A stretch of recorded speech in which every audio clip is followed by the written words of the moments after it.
mes yeux n'ont pas encore vu. Il les ouvrait encore en plein vue. Ce que Dieu va faire au travers de moi, c'est projet pour moi, dépasse l'entendement. Si Dieu est pour moi, qui peut être contre moi? Tout un danger contre moi m'aura défait. Quelles que soient toutes les oppositions, c'est Jéhovah seul qui a le dernier mot. Je suis un enfant de destinée. Et c'est Yahweh qui tient ma destinée. Je suis un enfant de destinée. Et c'est Yahweh qui tient ma destinée. Il les oreilles encore entendues, que Dieu va faire au travers de moi. C'est brouillé pour moi, mais pas l'entendement. Si Dieu est pour moi, qui peut être contre moi? Tout un danger contre moi n'aura d'effet. Et quelles que soient toutes les oppositions, c'est Jéhovah seul qui a le dernier mot. Je suis un enfant de destinée. Et c'est Yahweh, ma destinée. Je suis un enfant de destinée. Et c'est Yahweh qui tient ma destinée. Qui es-tu en montagne devant moi? Tu seras aplani. Tu ne deviendras plus. Par la foi, je déclare en toute chose. Je suis plus que vainqueur. Car celui qui me parle, marche avec moi tous les jours. Je prends toute la gloire. À lui seul soit la gloire. Car c'est Yahweh. Bonjour, bonjour, j'espère que vous allez bien. Je lui rends toute la gloire. Bienvenue dans notre dimanche, dans notre premier dimanche du mois, où nous allons apprendre l'étude d'une femme biblique. Bonjour à tous, j'espère que vous allez bien.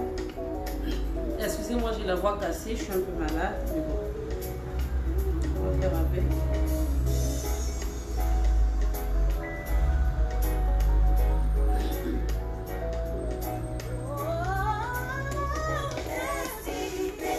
Je lui rends toute la gloire. Que lui seul soit la gloire. Car c'est Yahweh qui tient ma destinée. Je suis inébranlable, indestructible, infatigable. Bonjour Greg Lady, bonjour Célia Play, bonjour tout le monde, bonjour Erika. J'espère que vous allez bien. On va commencer d'un moment à l'autre.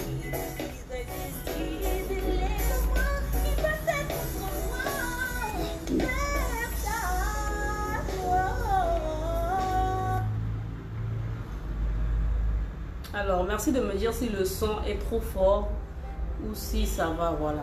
Merci de me situer. Alors, bienvenue dans notre groupe de femmes vertueuses. J'espère que vous allez bien. Moi, c'est Madame Chani Koya, la responsable adjointe de la branche spiritualité. Aujourd'hui, nous sommes à notre rendez-vous du mois, comme vous le savez déjà pour ceux qui nous suivent. Bonjour Maman Lydia, j'espère que tu vas bien. Alors aujourd'hui, nous avons notre rendez-vous du mois où nous allons faire l'étude d'une femme biblique. Donc, pour ce mois d'octobre, nous allons parler de Marie, sœur de Marthe. Voilà. Donc, comme c'est une étude, il n'y a pas un passage spécifique. Je vais aborder tous les passages où on a parlé au fait de Marie, et ensuite ensemble on va décortiquer un peu tout cela. Donc comme vous le savez déjà, avant de commencer ici, on prie toujours et en terminant on prie. Donc je vais remettre ce moment entre les mains de Dieu en priant. Père éternel, Dieu trois fois saint, je te rendrai, je te remercie Seigneur pour tes bienfaits, de nous avoir regardé, protégé, assisté au Seigneur, d'avoir permis que ce jour arrive. Père éternel, j'invoque ton Esprit Saint afin qu'il puisse se révéler à moi concernant l'étude de ce jour, Père éternel. Prends possession de ce lieu, prends possession, Seigneur mon Dieu, mon roi, de cette atmosphère. Remplis-moi de ton esprit, afin que je puisse m'exhorter moi-même d'abord et ensuite exhorter toutes celles qui sont là pour nous suivre, Père éternel. Merci Seigneur mon Dieu, mon roi, de te manifester. Merci Seigneur mon Dieu, mon roi, d'agir en puissance en vérité. Merci Seigneur de nous apprendre ce que nous devons savoir au Père éternel afin d'être agréable à tes yeux. Sois loué, sois loué, que je ne jamais. Au nom puissant de Jésus-Christ. Amen. Alors, j'espère que vous allez bien. Vous allez m'excuser, j'ai la voix cassée parce que je ne me sens pas trop bien. Mais pour le Seigneur, je suis là, je suis au rendez-vous pour pouvoir honorer mes engagements. Alors, aujourd'hui, nous allons parler de Marie, sœur de Marthe. Et je vais vous demander de prendre vos Bibles. Vous me connaissez déjà concernant ce détail. On ne peut pas faire une étude sans que vous ayez vos Bibles vous-même pour que nous puissions nous poser les bonnes questions, pour que vous puissiez suivre ce qu'il y a à suivre en fait. Donc merci de chercher vos Bibles, hein, de faire sortir vos Bibles de vos tiroirs, de vos placards ou encore de vos chevets de lit. Et ensemble, nous allons faire l'étude de Marthe, de Marie, sœur de Marthe. Donc le premier passage que nous allons prendre, c'est Jean 11. Donc Jean 11 à partir du verset 1. Je vais lire rapidement. Il y avait un homme malade, Lazare de Béthanie, village de Marie et de Marthe, sa sœur. C'était cette Marie qui oignit de parfum le Seigneur et qui lui essuya les pieds avec ses cheveux. Et c'était son frère Lazare qui était malade.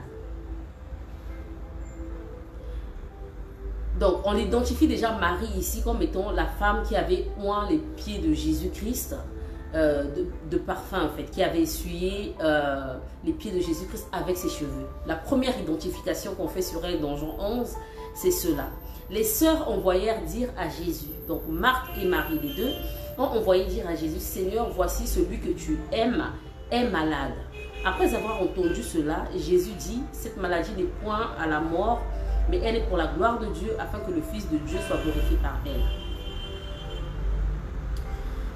Verset 5. Or Jésus aimait Marthe et sa sœur et Lazare. Donc Jésus aimait tous les trois. Il aimait cette famille. Chacun selon sa particularité. En tout cas, il aimait tout le monde. Ok? Deuxième indice. Lors donc qu'il eut appris que Lazare était malade, il resta 2 jours encore au lieu où il était. Et il dit ensuite aux disciples, retournons en Judée. Les disciples lui dirent, Rabbi, les Juifs, tout récemment cherchaient à te lapider et tu retournes en Judée. Jésus répondit, n'y a-t-il pas 12 heures par jour? Bon, je vais m'attarder sur les passages qui parlent de Marie. Ok? Donc, on va descendre au verset 20. Le verset 20 dit, si je commence par non, le verset 20 dit, lorsque Marthe apprit que Jésus arrivait, elle alla au-devant de lui. Tandis que Marie se tenait assise à la maison. Donc, Marie n'est certainement pas partie parce qu'elle ne savait pas que Jésus était là. Donc, sa sœur Marthe, qu'est-ce qu'elle a fait? Bon, on va revenir sur Marthe en profondeur. Mais sa sœur Marthe, qu'est-ce qu'elle a fait quand elle a appris que Jésus était là? Elle n'a pas dit à sa sœur. Elle est allée directement elle-même aller voir Jésus-Christ. Donc, Marthe, bon, je vais sauter la partie de Marthe, sinon... parce qu'il y a tellement d'enseignements dans le comportement de Marthe, mais je vais m'attarder sur Marie. Ok? 28. Ayant ainsi parlé, elle s'en alla. Donc Marthe a fini de converser avec Jésus-Christ et puis elle est partie. Puis elle appela secrètement Marie, sa sœur, et lui dit, le maître est ici, il te demande. Ok? Donc Jésus-Christ a demandé après Marie. Quand Marthe allait voir Jésus-Christ, elle a dit, vraiment Seigneur, si tu étais là, mon frère n'allait pas mourir. Jésus a répondu Marthe. Ok? Il a répondu à Marthe. Et Marthe, à son tour, quand elle est partie, elle a appris que Jésus était là, automatiquement, elle s'est levée promptement, comme dit le verset 29. Dès que Marie eut entendu, elle se leva promptement et alla vers lui. Car Jésus n'était pas encore rentré dans le village, mais il était dans le lieu où Marthe l'avait rencontré.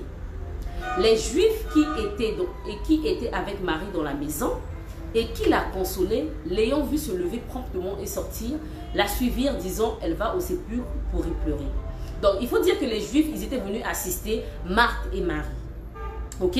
Ils étaient à la maison, voilà, dans leur maison familiale, on va contextualiser.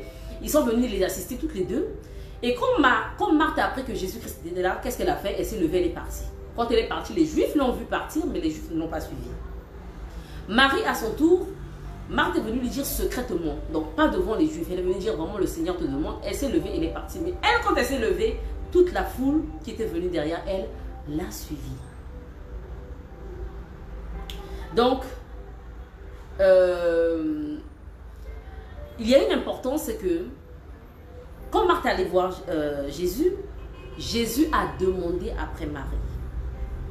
Ok? Donc ça signifie que Marie, c'était une appelée de Dieu. Jésus la connaissait. Jésus a demandé après elle.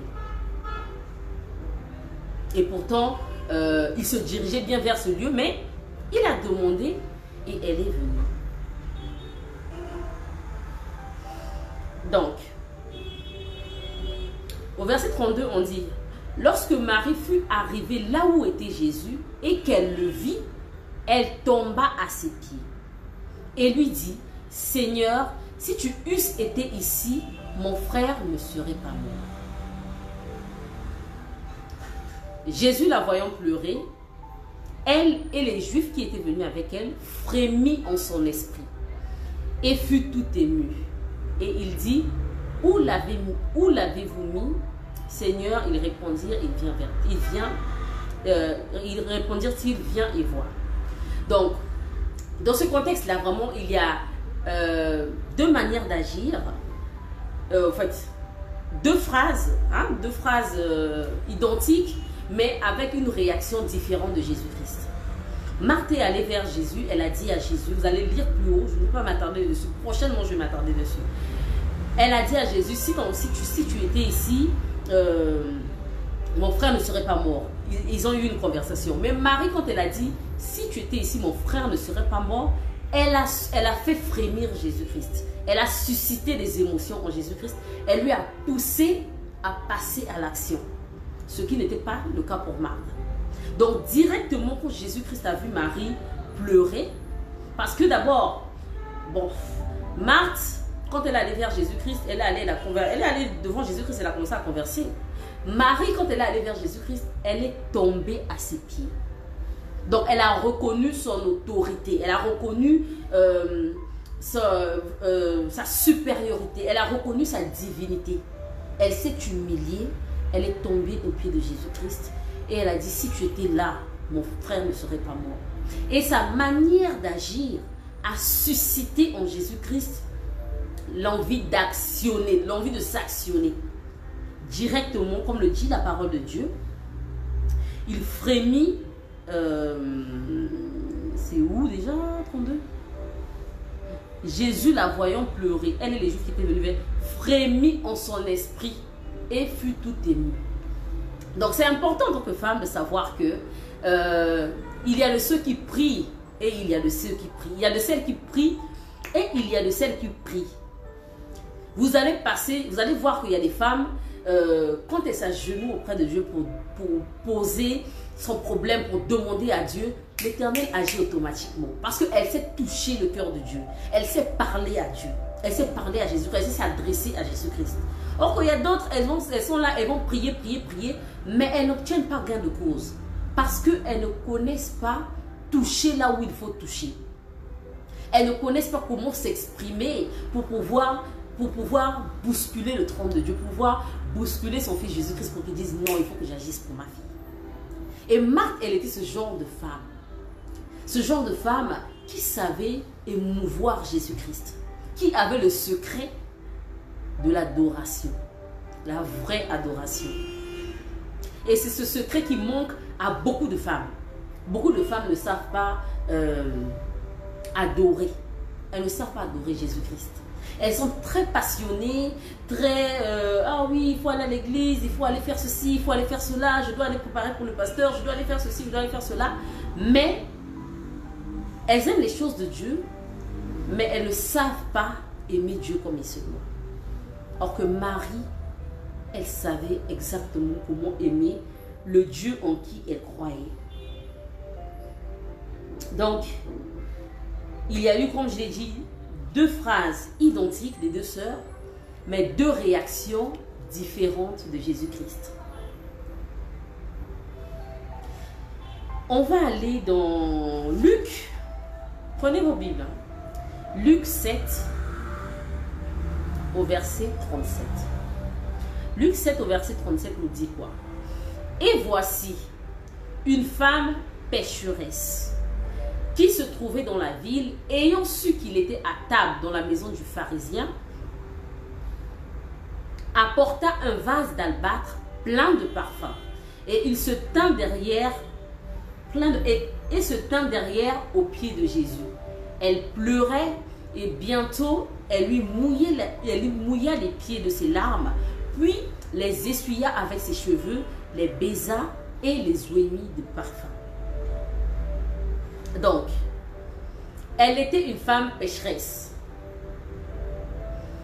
Quand elle a entendu que Jésus-Christ était dans la ville, au fait en train de souper quelque part, elle n'a pas regardé à ses péchés. Elle n'a pas regardé au fait qu'elle était adultère. Elle n'a pas regardé au fait qu'elle était meurtrière. Elle n'a pas regardé au fait qu'elle était voleuse. Elle n'a pas regardé au fait qu'elle était, je ne sais pas, la plus mauvaise des femmes. Elle est allée telle qu'elle était vers Jésus-Christ parce qu'elle voulait un changement dans sa vie. Donc en tant que femme, parfois quand tu traverses des situations où quand tu sais que tu as besoin de Jésus-Christ dans ta vie, mais tu mènes une vie qui n'est pas agréable à Dieu. Tu mènes une vie vraiment où tu sais vraiment que tu n'es pas agréable à Dieu et tu te dis que non, je préfère ne pas aller vers Jésus-Christ parce que je préfère ne pas aller à l'église ou quoi que ce soit parce que si j'y vais, on va me juger, si j'y vais, il y a ceci, il y a cela. Non. Quand Marie, elle en a eu marre de sa situation de pécheresse, elle a su que Jésus-Christ était allé, elle n'a pas regardé à ses péchés, ça n'a pas été une barrière, sa vie de péché n'a pas été une barrière pour elle pour aller vers Jésus-Christ. Elle est allée telle qu'elle était. À un moment de notre vie, il faudrait qu'on ait cette audace-là. Tu sais que tu as une sale vie, que tu as une mauvaise vie. Oui, mais Jésus-Christ, il est venu pour les pécheurs.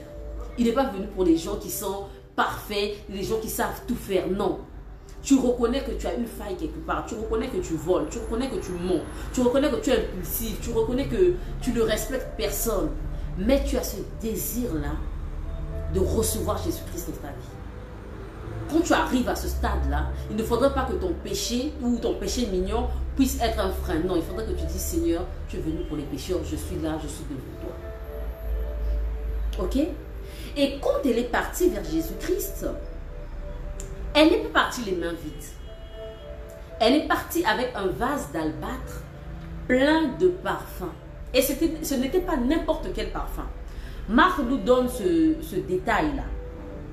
Hein? Je vais aller rapidement dans Marc. Marc 14, verset 3 qui dit: comme Jésus était à Béthanie dans la maison de Simon le lépreux, une femme entra pendant qu'il se trouvait à table. Elle tenait un vase d'albâtre qui renfermait un parfum de nard pur et de grand prix. Et ayant rempli le vase, elle répandit le parfum sur la tête de Jésus. Voilà. C'était un parfum pur et de grand prix. Donc elle n'est pas allée bras ballants. Elle est allée telle qu'elle était avec son état d'âme. Elle est allée se vider de ses émotions parce que quand elle est venue, elle s'est mise au pied de Jésus-Christ. Elle a commencé à pleurer. Elle a tellement pleuré qu'elle a mouillé les pieds de Jésus-Christ. Et ensuite, elle a essuyé les pieds de Jésus-Christ avec ses cheveux et elle a pris ce parfum de coûteux pour oindre les pieds de Jésus-Christ. Ok? Donc,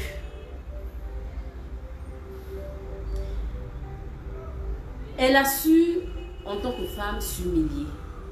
Elle a su reconnaître son statut de pécheresse. Elle a su se vider de son fardeau. Elle a su exprimer ses émotions. Parce que ce qui fait souvent qu'on reste dans notre statut de pécheur, qu'on reste dans une vie, c'est parce qu'on ne s'exprime pas, on n'est pas vrai devant Dieu. Elle a été vraie. Et elle est telle qu'elle était, et elle a exprimé à Dieu ce qu'elle ressentait au fond d'elle. toutes les blessures qu'elle avait, elle les a exprimées. Elle les a exprimées, elle a dit, Seigneur, il faut prendre. C'est ce qui s'est passé. Elle a déposé, comme on dit, mes soucis, mes fardeaux, à tes pieds je dépose. Elle a déposé tous ses fardeaux à Jésus-Christ, dans son statut de pécheresse. Et quand vous lisez plus bas, quand les disciples, bon, ceux qui étaient là se sont plaints, on dit non, mais le parfait, là, on pouvait faire ci, on pourrait faire cela. Jésus-Christ a répondu.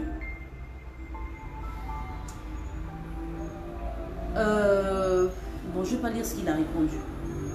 Mais ce qui est sûr, le passage m'a permis de comprendre quoi? C'est que, comme le dit la parole de Dieu, l'Éternel est sensible à ceux qui ont le cœur brisé et contrit. À ceux qui ont le cœur meurtri.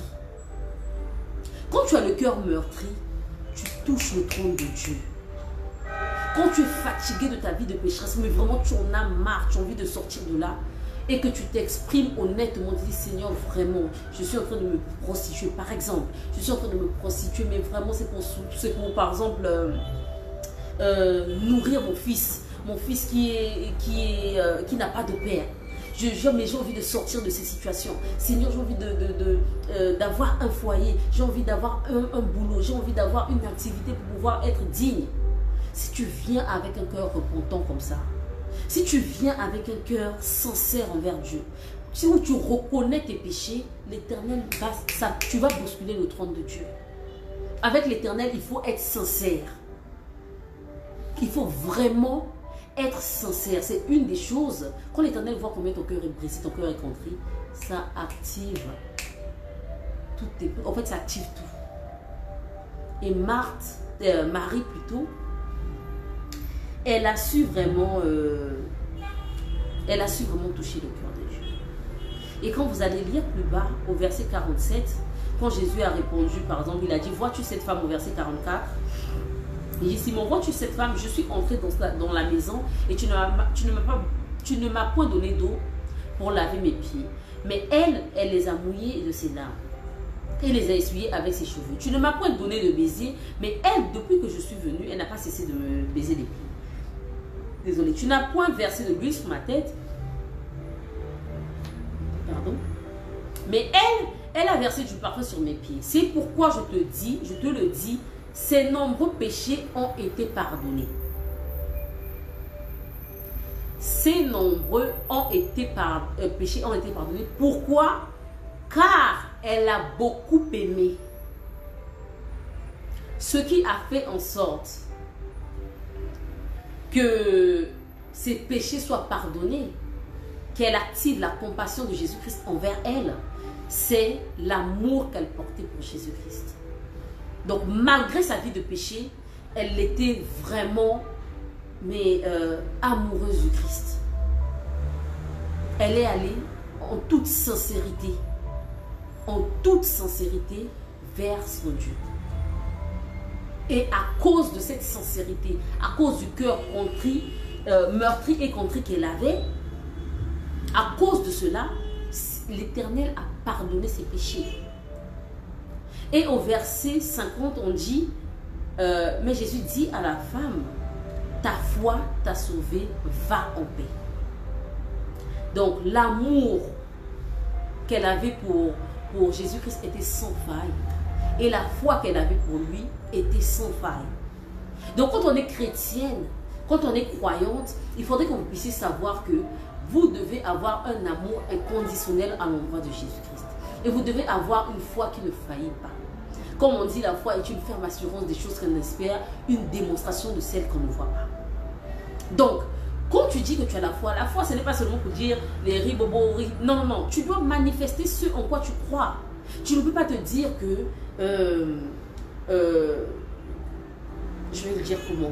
Voilà, je vais parler de la sorcellerie. Tu ne peux pas te dire que tu es chrétien ou que tu es chrétienne et puis tu sais que le Dieu en qui tu crois c'est le descendant de la tribu de Juda et avoir peur du sorcier.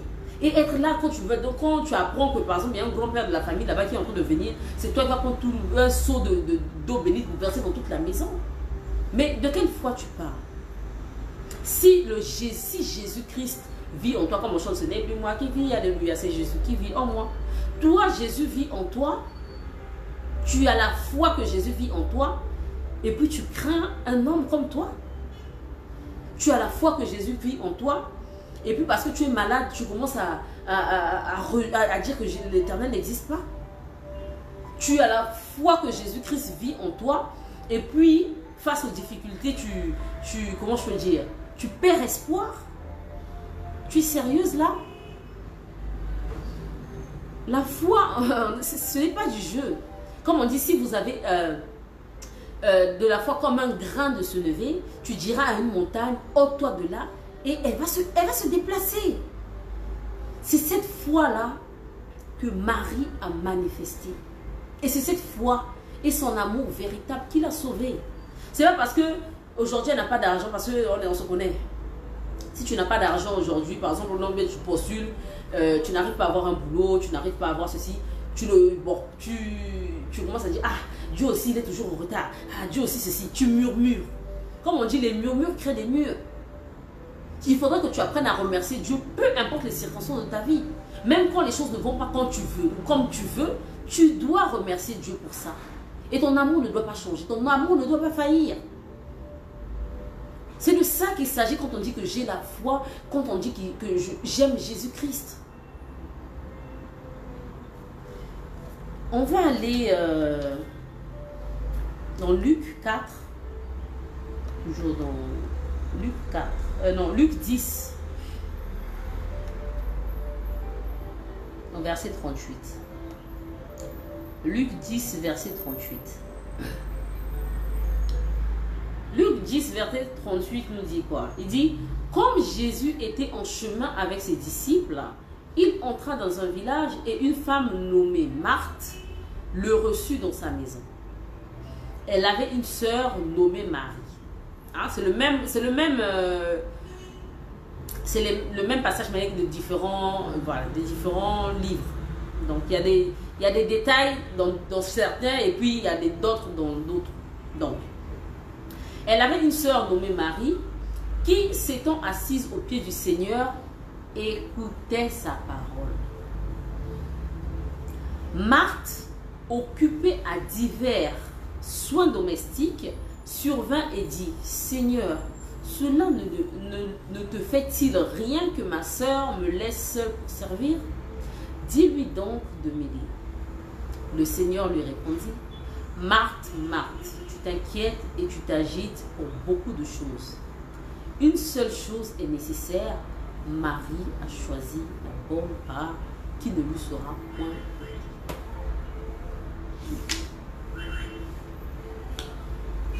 Quand on lit ce passage-là, en tout cas le mot phare, l'action phare, elle écoutait la parole de Dieu. Et plus bas, Dieu dit, elle a choisi la bonne part. Donc, quand tu es chrétien, il faut apprendre à choisir la bonne part. Il se trouve que dans nos églises, qu'est-ce qui se passe? Il y a plusieurs compartiments dans les églises. Il y a les protocoles, il y a la chorale, il y a les groupes d'intercession, il y a les groupes de ceci, il y a les groupes de cela. En tout cas, l'église est très bien organisée et chacun va à ses occupations. Donc, vous allez voir que dans le passage, dans le chapitre de Jean 11, il disait que Jésus aimait Marthe, Marie et Lazare. Il aimait cette famille-là. Mais Marthe, Marie et Lazare aimaient également Jésus-Christ, mais de manière différente. Et ce qui a fait en sorte que Jésus agisse d'une manière particulière avec Marie, c'est parce que l'amour qu'elle portait à Jésus-Christ était particulier. Vous allez voir que dans les églises, on est là, ouais, tel groupe va aller s'organiser pour recevoir tel ceci, il faut balayer l'église, il faut faire ceci, il faut faire cela. Et généralement, quand tu vas dans l'église, dans la plupart des églises qui sont organisées, quand tu es dans ton coin et que tu ne te frottes pas à ce genre de groupe, on dit que tu ne sers pas Dieu. Parce que dans la conception des gens, servir Dieu, c'est aller c'est aller dans, c'est faire prêcher, comment on appelle, se hâter en fait, aller chanter dans les chorales et toutes des choses comme ça. Donc, quand tu ne fais pas ça, ou directement on va dire non mais celui-là ne sert pas Dieu. Ou bien par exemple on ne te voit pas à l'église pendant un mois, ah celle-là elle est déjà dans le monde, elle ne fait pas l'église parce qu'elle est dans le monde, elle ne sert pas Dieu. Donc en fait les gens pensent que servir Dieu ou encore être agréable à Dieu c'est aller à l'église chaque dimanche. Et c'est comme ça que beaucoup de femmes se perdent comme ça. Elles pensent que non, dès que dimanche arrive, si la messe est 8h, elle va mettre la pression à tout le monde. Hey, pardon, Jésus est, comment ça s'appelle? À 8h, là, c'est là où Dieu arrive. C'est la religion nous a appris ça. C'est là où les anges arrivent. Donc, si tu n'es pas au début, là, à la fin du monde, quand Dieu va venir prendre le nom de bavard ou je ne sais quoi, je ne sais pas trop comment les gens disent ça, ton nom ne sera pas écrit. Pourquoi? Parce que quand le culte commence, il y a des anges qui descendent, qui prennent le nom de tous ceux qui sont là, et puis à la fin, des considérations bizarres. Des considérations bizarres qui nous maintiennent dans un statut de bébé spirituel. Pendant que Marc est en train de faire à manger à Jésus-Christ, faire ceci. Donc c'est un peu comme à l'église. Tu vas aller balayer l'église, tu vas aller chanter à la chorale, tu vas aller faire ceci, tu vas aller faire cela. Si tu n'as pas d'assise dans la parole de Dieu, si tu n'as pas, tu ne mets pas en pratique la parole de Dieu, tu es zéro. Devant ces yeux-là, ce n'est pas la bonne part. Ce que tu fais déjà, c'est bien, mais il aimerait te voir ailleurs. Il aimerait te voir lire sa parole. Il aimerait te voir appliquer sa parole. Il aimerait te voir être un témoignage vivant de sa parole. Et c'est là le piège, malheureusement. Beaucoup se disent chrétiens, mais au fond, ils ne sont pas de chrétiens. Comme l'a dit la parole de Dieu, au dernier jour, vous allez me dire, Seigneur, mais j'ai chanté en ton nom, Seigneur, mais j'ai fait ceci à ton nom. Il va dire, je ne vous connaissais pas, je ne vous connais pas, je ne vous ai jamais connu. Vous avez fait ça que... Et puis quoi? Moi, je vous avais dit que moi, j'avais besoin qu'on lave le sol à l'église. Moi, je vous ai dit qu'il fallait que tu puisses aller... Oh non, tu vas dire, non, Seigneur, moi, j'ai préparé la nourriture du pasteur chaque soir. J'allais laver la douche et les toilettes du pasteur. J'allais laver la douche et les toilettes de l'église. Je balayais. Il va te dire, je t'avais envoyé sur terre, c'était pour ça. Je t'ai parti là-bas pour être bobole. Pour être la bonne de l'église. Je t'ai envoyé là-bas, c'était pour ça, ou bien c'était pour sauver des âmes. Ou bien encore, c'était d'abord pour sauver ton âme à toi-même. C'est de ça qu'il s'agit, la bonne part. Et Marie, elle était assidue au pied de Jésus-Christ. Elle pouvait bien le faire. Je ne dis pas que participer à toutes ces actions dans l'église, c'est mauvais, non. Mais je dis que le plus important, c'est d'appliquer la parole de Dieu, de la lire, de s'intéresser à la parole de Dieu. Parce que tu vas faire tout ce que tu veux. Tu vas aller visiter les malades. Tu vas aller faire ceci, tu vas aller faire cela. Si tu n'appliques pas la parole de Dieu dans ta vie, si tu ne lis pas la parole, si tu ne médites jamais, tout ça là, c'est vain. Dieu nous veut ailleurs. Et ce genre de personnes qui sont toujours là à s'atteler pour des activités dans l'église et toutes les choses comme ça, ce sont les premières à juger. Quand elles voient que une autre personne ne va pas dans leur direction, ils vont se dire, ah non, celui-là c'est un païen.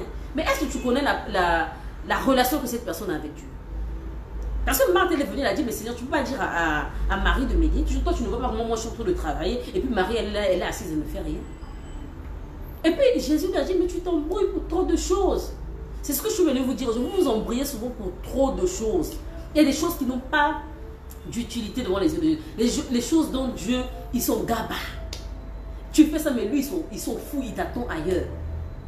Tout ce qu'il veut de toi, il veut que tu sois un petit Christ. Et pour que tu sois un petit Christ, il faudra que tu connaisses qui était Jésus-Christ. Au lieu d'être là, tout le temps à lire la parole, au lieu de lire la parole de Dieu pour découvrir qui était Dieu, qui était Jésus-Christ, toi, ton travail, c'est de lire la parole de Dieu pour comme une récitation, par exemple, ou encore pour des révélations. Tu ouvres la parole comme ça là. Aujourd'hui, Dieu a dit, écoutez, sortons de la distraction. Sortons du pharisianisme. Sortons de la religion. Soyons spirituels. Soyons spirituels, c'est très important. Choisissons la bonne part. Choisissons la bonne part. Tu ne peux pas te dire disciple de Christ. Tu ne peux pas te dire femme selon le cœur de Dieu et être là dans les querelles. C'est toi, on va voir ta bouche dans toutes les querelles. Ou encore dans le quartier, c'est toi qui es toujours là à insulter. On connaît, toi tu es mamie, Sabitou. Dans le quartier, on sait que si tu veux connaître un truc du quartier, il faut aller frapper dans la maison de la femme chrétienne, la protocolaire de l'église. Si tu vas là-bas, elle va te dire toute la vie de tout le monde. Toi, on te connaît pour ça. Et puis tu dis que tu pries. Tu pries quoi? Ou bien tu pries qui?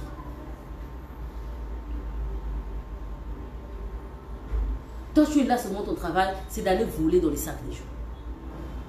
Tu es à l'église, tu es protocole par exemple, tu vas nettoyer je sais pas moi, les chaises ou je ne sais quoi, et puis quand les gens vont laisser leurs sacs et toutes les choses, tu vas voler là-bas. Mais mamie, tu as quel problème? Tu penses que c'est ça être chrétien?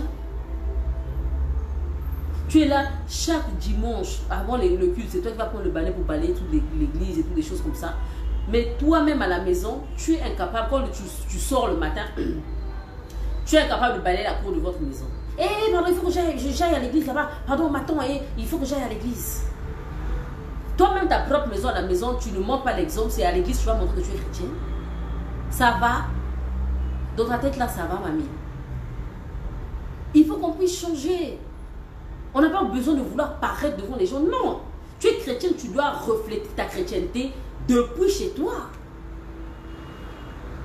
Il faut arrêter d'être des chrétiens du dimanche où vous ouvrez vos Bibles seulement chaque dimanche matin quand le prédicateur prêche. Mais c'est de quelle chrétienté vous parlez? Ou bien, toi-même tu n'as pas l'intelligence pour lire et puis pour que l'Esprit Saint se révèle à toi pour t'expliquer la parole de Dieu. Donc vous avez décidé seulement de rester des bébés spirituels à vie, quoi. De dépendre d'un homme de Dieu, de dépendre d'un pasteur, d'un bishop, d'un ceci, d'un cela. Parce que généralement, c'est seulement les femmes qui sont comme ça. Hein. Vous allez voir que la dépendance, là, c'est toujours les femmes. Tu es là, tu le prépares à la maison, comment ça s'appelle? Tu le prépares pas pour ton mari, mais c'est toi qui prépares toujours pour le pasteur. Le pasteur, c'est ton mari. C'est ton mari, le pasteur en question. Lui, il n'a pas de femme. Il n'a pas quelqu'un pour s'occuper de lui. C'est maintenant toi, tu vas laisser ton foyer, ton mari à la maison. Il revient du boulot le soir. Tu ne peux pas bien l'accueillir. Tu ne peux pas bien t'occuper de lui. Non, non, non. Dès qu'il revient du boulot, pardon chérie, aujourd'hui on avait de prière. On avait de prière que c'est... Il t'avait dit que sa maison c'était quoi? Un centre d'accueil, quoi. Un centre d'accueil, lui, il vient seulement pour recevoir les femmes, pour les nourrir, les blanchir, et puis il n'a pas autorité sur eux. Sur elles plutôt. Cessons d'être ce genre de femme. Parce que aimer Dieu, ce n'est pas désobéir à son mari. Par exemple, combien de femmes sont en train de détruire leur foyer à cause de ces affaires de Dieu là? L'homme de Dieu a dit ceci, l'homme de Dieu a dit cela. L'homme de Dieu là, c'est ton mari. C'est ton patron. C'est lui qui paye tes factures. C'est lui qui fait que tu manges chaque jour. Et puis tu vas respecter l'homme de Dieu plus que ton mari à la maison. Et puis tu vas les décocher par aller faire les veillées de prière à outrance et laisser ton mari en train de brûler à la maison. Et puis vous allez dire, oh non, le monsieur là, il est infidèle, il est ceci, il est cela. Mais qui l'a envoyé dans l'infidélité là? Quand pendant que lui à 4 heures il se lève debout, toi tu es là-bas en train de prier, donc à ta maison là-bas, chez toi là-bas, Dieu ne peut pas t'écouter. Si je fais veiller de prière chez toi, il ne peut pas t'écouter. Il faudrait vraiment qu'on puisse changer de mentalité. En tant que femme, hein, parce que on se perd. On est tellement émotive, généralement. En tant que femme, on est tellement émotive qu'on se perd. On se perd, on est complètement à gauche en ce qui concerne les choses de Dieu. Et quand on nous dit la vérité, on n'est pas prêt à recevoir. Quand on va te dire, il faut prier, il faut, comment ça s'appelle, lire la parole de Dieu. Il faut pratiquer la parole de Dieu. Quand on va te parler de cette manière de faire la norme, toi tu veux seulement les miracles. Ah, il y a tel bishop là-bas, là, vraiment, j'ai un problème de stérilité là. Il va aller, il va m'imposer la main. Ah, il y a tel prophète là-bas, là, lui vraiment, il a le don de guérir les tumeurs. Il y a celui là-bas, il a le don de faire ceci. Mais je dis, hein, la partie de la Bible où on dit, si tu crois, si tu as cru en Jésus-Christ, tu pourras, pour ceux qui ont cru en Jésus-Christ, ils pourront imposer les mains aux malades et ils seront guéris. Bon, il y a quoi d'extraordinaire dans la guérison miraculeuse? Si tu as cru en Jésus-Christ, pourquoi toi-même tu ne te guéris pas? Si tu as réellement cru en Jésus-Christ, pourquoi il faudrait que tu puisses aller, que quelqu'un d'autre puisse aller t'imposer. Même la phrase là, ça ne te concerne pas. Que ceux qui auront cru imposeront les mains aux malades et ils seront guéris. Donc toi, tu seras malade à vie. Toi, on va toujours seulement t'imposer les mains. Toi, si tu ne veux pas imposer les mains à quelqu'un un jour. Non, sincèrement. Sincèrement, les femmes, levons-nous et apprenons à connaître Dieu. Apprenons à choisir la bonne part. Arrêtons d'être religieuses. Arrêtons d'être des pharisiennes où tu dis quelque chose mais tu ne pratiques pas. C'est toi qui dis non, femme, soyez soumise, femme, respectez vos maris, femme, faites ceci, mais c'est à toi à la maison là-bas, tu es la lionne, toujours en train de crier, waouh, waouh, waouh, waouh. Tout le quartier te connaît, mais à l'église, tu es maman bishop, ou bien maman pasteur, ou bien maman prophétesse, mais insoumise chez elle. C'est toi qui dis non, il faut éduquer vos enfants, il faut faire ceci, il faut faire cela. Tu rentres à la maison, donc tu donnes tout. Oh. Vraiment, réveillons-nous. Hein, vraiment les femmes, je vous en supplie, je me mets à genoux, pardon. Sortons de la distraction. On est trop distraite en tant que femme. On est vraiment, mais trop distraite. Je vais prendre Jean 12. On va prendre nos Bibles. Hein. Prenez vos Bibles, Jean 12. À partir du verset 3. Bon, je vais commencer au début. 6 jours avant la Pâque, Jésus arriva à Béthanie où était Lazare qu'il avait ressuscité des morts. Là, on lui fit un souper.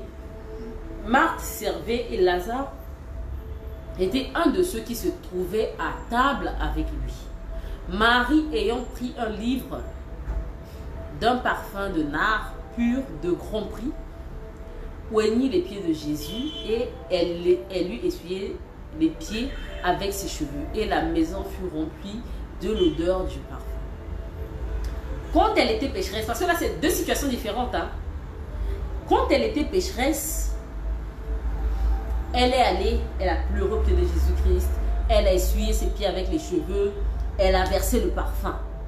Mais après que Dieu lui ait pardonné de ses péchés, après qu'elle est née de nouveau, après qu'elle soit passée de la vie de pécheresse à la vie d'enfant de Dieu, elle a gardé sa manière d'adorer Dieu. Donc de la même manière dont elle adorait Dieu quand elle était dans le péché, la même ferveur qu'elle avait, elle a gardé ça, bien qu'elle avait changé de statut. Donc on dit, Marie ayant pris un livre d'un parfum de nard pur de grand prix, oignit les pieds de Jésus et elle lui essuya les pieds avec ses cheveux et la maison fut remplie de l'odeur de parfum. Donc, toi à ton niveau là où tu es là, tu es à quel niveau? Est-ce que tu as toujours la même ferveur? Est-ce que tu es toujours passionné de Jésus-Christ comme tu étais, la soif que tu avais? Parce que quand on se connaît, hein, quand tu viens de découvrir les choses de Dieu, tu es motivé à outrance. C'est toi qui fais tous les programmes, c'est toi qui fais tout ce que tu as envie de faire parce que tu veux plaire à Dieu, parce que tu veux ceci, tu veux cela. C'est toi qui fais tout. C'est toi qui es là tout le temps devant ta Bible, à lire. Mais est-ce que tu as gardé la même ferveur? Est-ce que la manière dont tu l'as toujours adoré, tu l'adores de cette manière aujourd'hui? Est-ce que tu n'as pas été corrompu? Marie, elle avait un statut de pécheresse. Elle a reconnu son statut. Malgré cela, elle n'a pas mis de barrière entre les Jésus. Elle est allée telle qu'elle était. L'Éternel l'a pardonnée parce qu'il s'est rendu compte qu'elle l'aimait énormément. Mais à cause de l'amour qu'elle avait, quand son frère Lazare est mort, elle est tombée aux pieds de Jésus-Christ. Elle s'est humiliée. Oh, vraiment. Elle s'est humiliée. Elle a suscité en Jésus-Christ l'envie de s'actionner pour apaiser sa peine. Pourquoi? Parce que elle aimait fortement Jésus-Christ et elle savait manifester son amour. En fait, elle était simplement sincère. Et malgré que l'Éternel a pardonné ses péchés, et qu'il a mis au statut d'enfant de Dieu, elle a gardé la même ferveur. Elle a continué à adorer l'Éternel comme il se devait. Et il y a même un détail qui me vient, j'ai sauté ça. Elle est partie vers Jésus-Christ avec un parfum de grand prix. De grand prix. Pourquoi? Elle a donné à Jésus-Christ quelque chose de valeureux, quelque chose qui avait de la valeur. Mais nous ici, donner à Jésus-Christ, c'est un problème. Même payer sa dîme là, même c'est compliqué. On a quel problème? Mamie, tu as quel problème? Tu travailles, c'est toi qui pries tout le temps. Seigneur, donne-moi le boulot. Seigneur, donne-moi ceci. Seigneur, donne-moi cela. Seigneur, améliore tel ceci, tel cela. Quand l'Éternel agit, tu n'es pas reconnaissante. Tu ne sais pas payer ta dîme. Tu ne sais pas faire des offrandes. Tu ne sais pas, je sais pas moi, toucher le cœur de Dieu. Mais toi, tu ne sais pas toucher le cœur de Dieu. Tu penses que, comment ça fait? Il va te regarder. Tu penses vraiment qu'il va te regarder? Ah, mon cher, dans la vie là, il faut savoir, comment je peux dire, comment ça s'appelle? Amadouer les gens. Et oui, en plus, nous-mêmes, en tant que femmes, Dieu nous a donné ce don-là. Il nous a donné ce don de savoir, hein, tu sais un peu parler. Par exemple, quand tu as besoin d'argent, tu sais comment tu vas parler à ton gars et puis il va faire sortir l'argent. Dieu nous a donné ce don-là. Mais devant Dieu, déjà, humainement parlant, les femmes ont ce don-là. Mais devant Dieu aussi, sachant que hommes et femmes, nous sommes tous épouses du Christ, mais il faudra qu'on puisse savoir amadouer Jésus. Ah, il faut savoir me toucher, il faut savoir, voilà, toucher là où... Voilà, dès que tu touches là-bas, il dit, ah, la petite là, bon, il faut seulement que je lui donne parce qu'elle est trop douce, parce qu'elle est trop polie, parce qu'elle est trop amoureuse. Voilà, c'est un peu une histoire comme quand ton gars, toi et ton gars. Ouais, avec Jésus-Christ, c'est comme ça. Donc, par contre, avec ton gars, tu viens, par exemple, il rentre du boulot, par exemple, tu lui fais une surprise, tu as fait la table, les dîners aux chandelles et toutes les choses. Donc, lui, quand tu vois, c'est dit, dans son cœur, la gueule est fan de moi. Oh, tiens, oh, elle est fan de moi. Donc, quand tu finis de faire tout ça là et toutes les choses, le matin, tu l'as bien mis. Donc, il est tellement content que le lendemain, il vient et bon, chérie, bon, tiens un peu 500 000 là, tu te fais plaisir. C'est comme ça avec Jésus-Christ. Il faut savoir le blaguer. Hein? Mais dans le bon sens, quoi. Il faut savoir, voilà, il faut savoir toucher son cœur pour qu'il dise, il y a des enfants qui m'aiment, j'ai des enfants sur terre là-bas, mais celle-là, elle m'aime trop. Celle-là, ce qu'elle fait pour le royaume, non, c'est trop. C'est de ça qu'il s'agit. La bonne part. Donc vraiment, il faudrait qu'on puisse se poser la question de savoir si où nous sommes personnellement, si nous avons choisi la bonne part. Parce que tu peux mentir aux yeux des hommes. Hein. Moi, je le dis toujours. Tu peux mentir aux yeux des hommes. Tu peux dire, ah, moi, je suis ceci. Tu peux faire quoi? Citer les versets de Bible. Surtout moi-même, je suis là toujours à parler de Dieu, à parler, à écrire des exhortations et toutes les choses comme ça. Mais si je n'applique pas ce que j'apprends, ce que je découvre, je serai désagréable à Dieu. C'est comme ça. Donc vraiment, intéressons-nous aux choses de Dieu. Si vous avez des questions, vous pouvez déjà les poser. Moi, j'ai fini avec ce que je voulais dire. C'était pour dire au fait qu'il faudrait être des adoratrices. L'Éternel a besoin des vrais adorateurs. Il a besoin des vrais adorateurs. Donc, soyons des adorateurs de Jésus-Christ. Arrêtons de blaguer avec notre propre vie. Parce qu'en réalité, quand tu as un pied dedans et un pied dehors, tu ne fais du mal à personne si ce n'est qu'à toi-même et à ton âme. Tu fais du mal à ton âme, tu ne fais pas du mal à quelqu'un d'autre. Parce que la parole de Dieu nous dit quoi? Il faudrait que tu sois soit froid ou soit chaud. Parce que si tu es tiède, je te vomirai. Donc il ne faut pas avoir un pied dedans, un pied dehors. Soit tu es avec Jésus-Christ, soit tu ne l'es pas. Soit tu décides de suivre le chemin de Dieu, soit tu ne suis pas. Mais ce n'est pas toi, le samedi soir tu es en boîte, le dimanche matin tu es à la chorale. Le samedi soir tu es dans les maquis en train de te saouler la gueule, le dimanche matin tu viens prêcher. Mais le jour où Dieu va te gifler, tu vas dire yes. Parce que ça c'est vraiment se foutre de la gueule de Dieu. Et ce qui fait en sorte même que de nos jours, l'Éternel n'est plus dans la masse. En fait, quand tu vas dans l'église, c'est froid.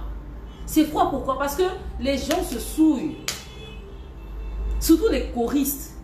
Ça me vient à l'esprit, je vais en parler. Surtout les choristes. On dit l'Éternel s'avance au son de la trompette. Donc, ce qui fait en sorte que quand en fait, la chorale, c'est aussi un hôtel de Dieu. C'est les choristes qui changent l'atmosphère, qui activent l'atmosphère qu'il faut pour que l'Éternel puisse se manifester, pour qu'il puisse descendre et opérer des miracles, en fait.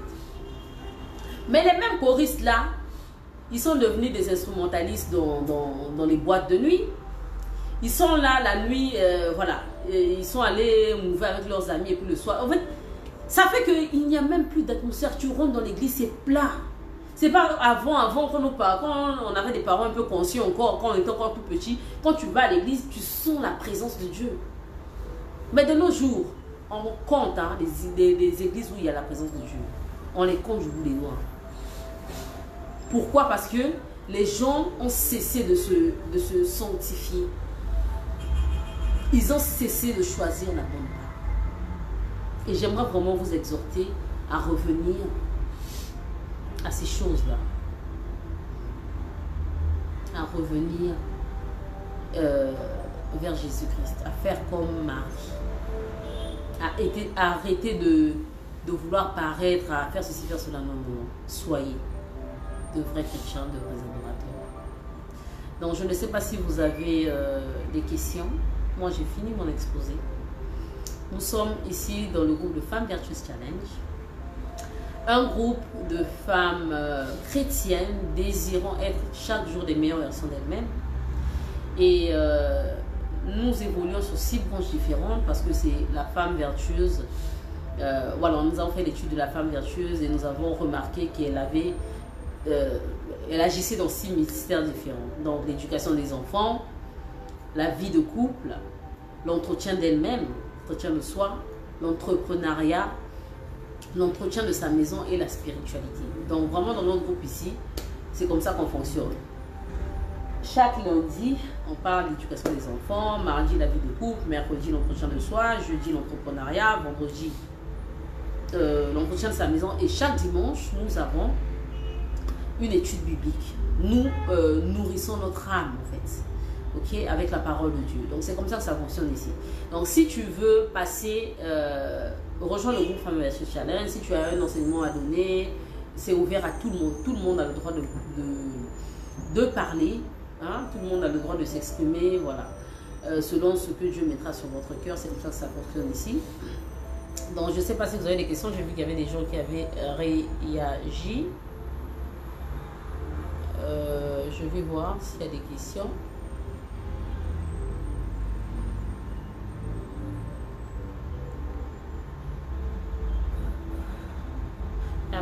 Mary Magnès qui dit la position lors de la supplication et le langage qui touche la profondeur. Ouais.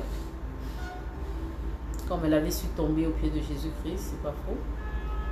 Ce message est touchant. Ok. Gloire à Dieu.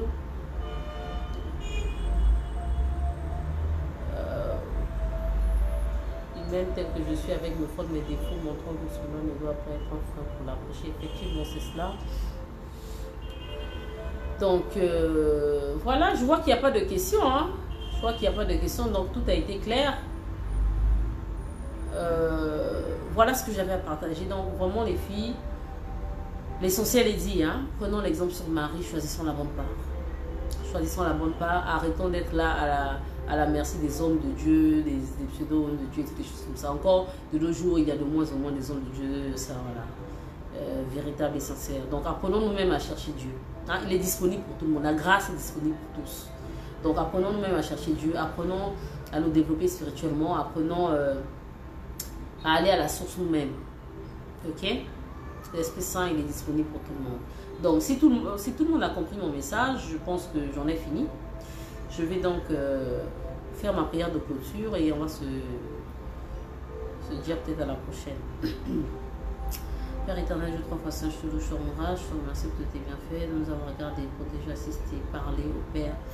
Je te remercie, Seigneur, pour tout ce que nous avons pu apprendre ce jour. Ton nom soit loué, soit glorifié. Fais en sorte, Père éternel, que cette parole soit gravée sur la table de nos cœurs, Seigneur mon Dieu, afin que nous soyons agréables à tes yeux, afin que nous puissions toujours travailler à être des meilleures versions de nous-mêmes, afin que nous soyons, Père éternel, des femmes selon ton cœur. Sois loué, sois adoré, Père, aujourd'hui et jamais. Je viens de prier au nom puissant de Jésus-Christ. Amen. Donc, merci à tous de m'avoir suivi. Ça a été un honneur pour moi voilà, de vous partager toutes ces choses. Choisissons la bonne part. Je vais m'accentuer sur Marthe parce que voilà, ce que Marthe faisait, il y a beaucoup d'enseignements derrière. Voilà, des enseignements peut-être qui ne sont pas visibles à l'œil nu, mais qui sont très importants parce que voilà, on en parlera. On verra quand, selon que Dieu voudra, mais on en parlera. Donc vraiment portez-vous bien et puis à la prochaine. Bye.